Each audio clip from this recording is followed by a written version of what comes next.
Education 255 Behavior Management Screencast by Savannah Diaz. The problem.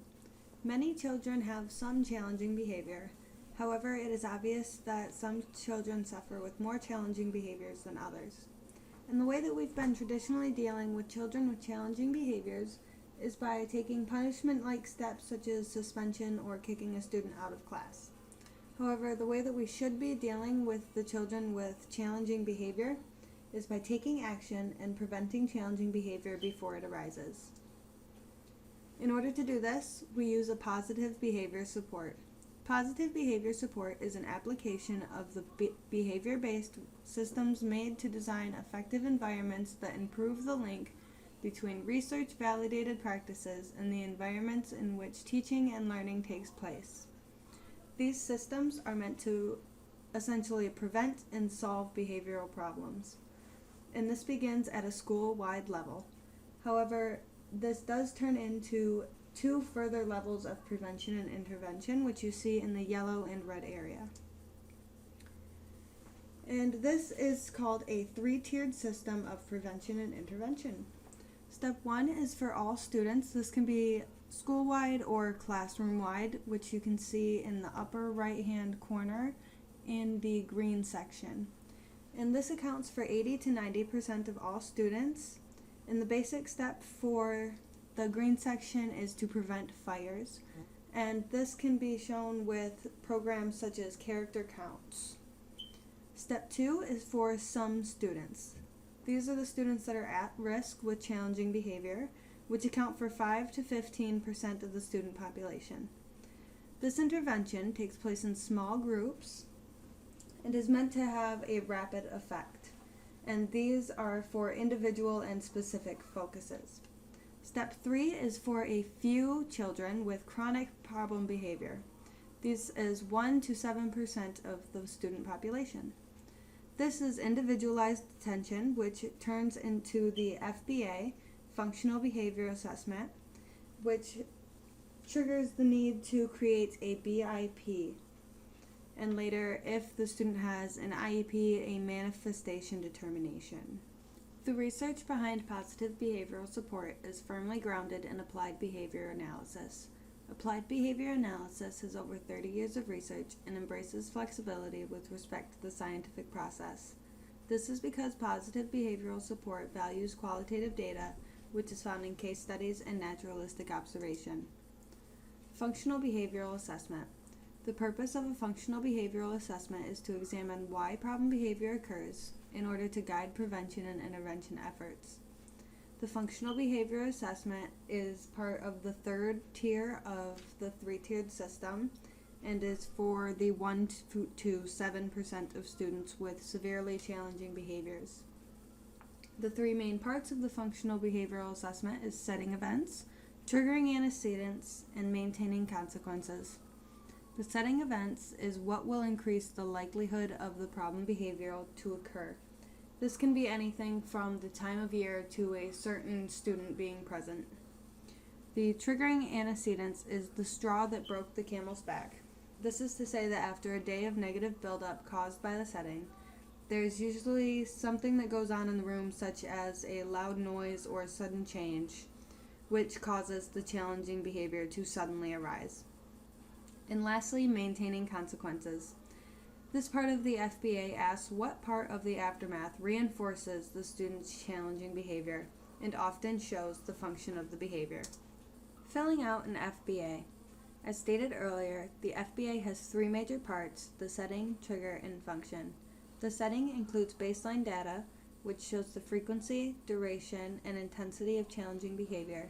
This also includes the who, when, and where of when the challenging behavior is most likely to occur. The FBA also asks the trigger of the specific challenging behavior, as well as the function, by using when, the student, in order to clauses. For example, when working independent seat work during his regular education math class, this student puts his head in the desk in order to escape work that is too difficult or frustrating. FBA also includes replacement behavior, Replacement behavior is a description of the behavior that the student will perform in place of the problem behavior. For example, rather than putting his head on the desk, I want this student to ask the teacher for help. Functions of problem behavior. Challenging behavior can be reinforced by a large variety of different factors. For one, a student could be looking for attention from the teacher or from peers, to gain power or control over a situation, to satisfy a sensory need or communicate feelings and emotions, a lack of understanding of why the behavior is challenging, or as an avoidance tactic to get out of homework or confronting one's own feelings. The bottom line. Bottom line of an FBA is to show that behavior is rarely just simply behavior with no rhyme or reason. Behavior is very complex, and the FBA shows a clear and concise way and chance to communicate with a student about their behavior. To bring it together.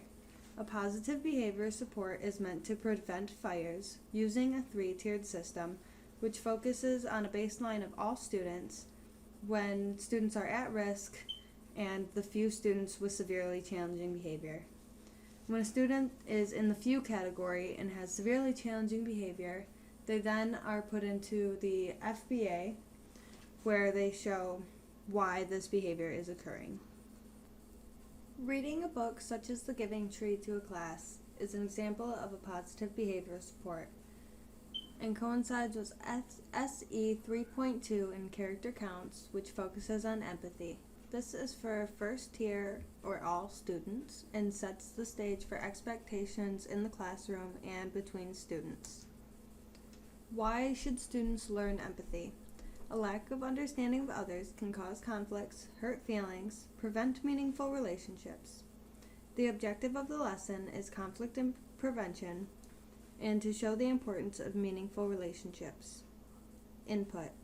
The key terms that I would like the students to learn from this lesson are common feelings and empathy. The Giving Tree by Shel Silverstein. Once there was a tree, and she loved a little boy. And every day the boy would come, and he would gather her leaves and make them into crowns and play king of the forest. He would climb up her trunk and swing from her branches and eat apples. And they would play hide and go seek. And when he was tired, he would sleep in her shade. And the boy loved the tree very much, and the tree was happy. But time went by, and the boy grew older, and the tree was often alone. Then one day, the boy came to the tree, and the tree said, "Come, boy, come and climb up my trunk and swing from my branches, and eat my apples and play in my shade and be happy." "I'm too big to climb and play," said the boy. "I want to buy things and have fun. I want some money. Can you give me some money?" "I'm sorry," said the tree, "but I have no money. I have only leaves and apples. Take my apples, boy, and sell them in the city. Then you will have money and you will be happy." And so the boy climbed up the tree and gathered her apples, and he carried them away, and the tree was happy. But the boy stayed away for a long time, and the tree was sad. Then one day the boy came back, and the tree shook with joy, and she said, "Come, boy, climb up my trunk and swing from my branches and be happy." "I am too busy to climb trees," said the boy. "I want a house to keep me warm," he said. "I want a wife and I want children, and so I need a house. Can you give me a house?" "I have no house," said the tree. "The forest is my house, but you may cut off my branches and build a house. Then you will be happy."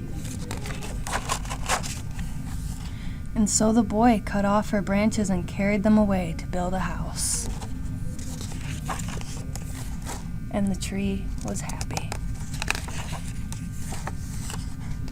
But the boy stayed away for a long time, and when he came back, the tree was so happy she could hardly speak.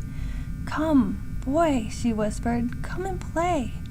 "I'm too old and sad to play," said the boy. "I want a boat that will take me far away from here. Can you give me a boat?" "Cut down my trunk and make a boat," said the tree. "Then you can sail away and be happy."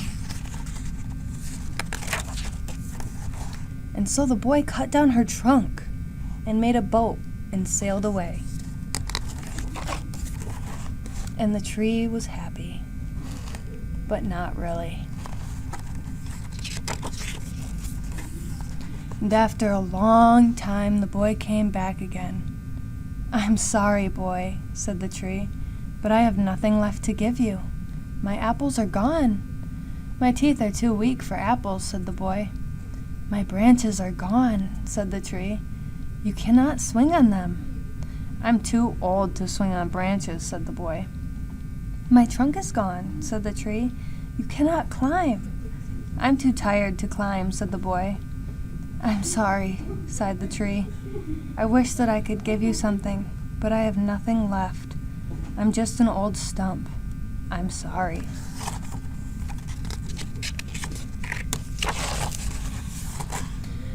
"I don't need very much now," said the boy.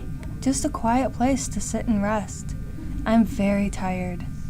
"Well," said the tree, straightening herself up as much as she could, "well, an old stump is good for sitting and resting. Come, boy, sit down and rest." And the boy did. And the tree was happy. The end.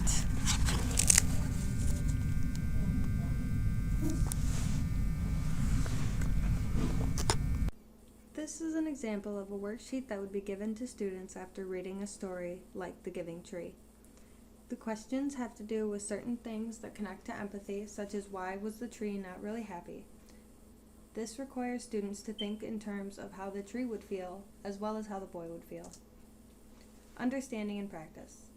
In order to gauge understanding, we would engage in a group discussion in which the students reflect on what the tree should have done and what the boy should have done, and why the tree wasn't really happy.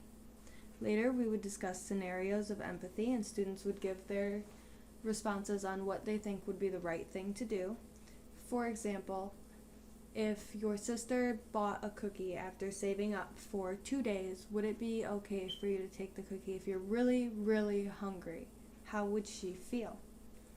Later, we would do individual practice with sheets that would have situations such as the cookie. The students wouldn't have a right or wrong answer. Rather, after answering how they feel, they would share answers with one another and gauge understanding of how others think. As a reflection, the class will go over the definition of empathy, what makes a healthy relationship, and why it's a good thing to help each other be happy. Thank you.